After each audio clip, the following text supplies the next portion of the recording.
Ibu Menteri supaya pengaduan saya ini diproses. Menteri Keuangan Sri Mulyani diserang balik oleh anggotanya sendiri yang berasal dari Dirjen Pajak bernama Bursyok Antoni Marlon.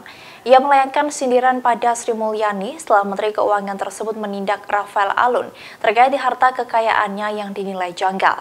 Bahkan ia menuding Sri Mulyani membagingi 2 perusahaan bodong dan meminta atasannya itu untuk mundur dari jabatannya. Kepala Subbagian atau Kasubag Tata Usaha dan Rumah Tangga Kanwil DJP Sumu II Pematang Siantar, Bursyok Antoni Marlon mengonfirmasi ucapannya tersebut ketika ditemui oleh Tribun Medan pada Rabu 1 Maret 2023. Saat ditemui, Bursyok mengenakan kacamata dan baju kemeja motif kotak-kotak serta masker.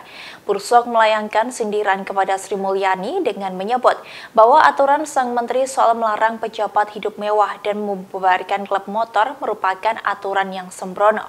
Respons cepat Menko Sri Mulyani terhadap kasus Rafael Alun menurut Bursyok sangat berbeda saat dirinya melaporkan adanya aktivitas aneh 2 PT bodong di Indonesia, di mana 2 perusahaan itu tak memberikan kontribusi pajak untuk negara pada tahun 2021 lalu.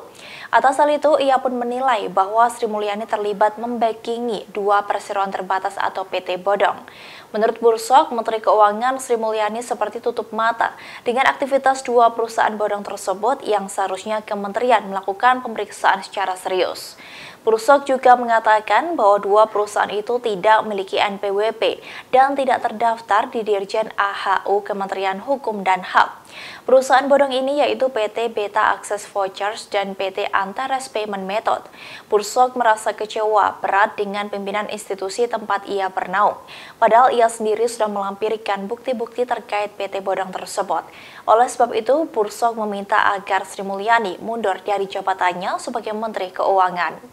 Kenapa pengaduan saya yang notabene melibatkan PT bodong yang tidak mempunyai NPWP dan tidak membayar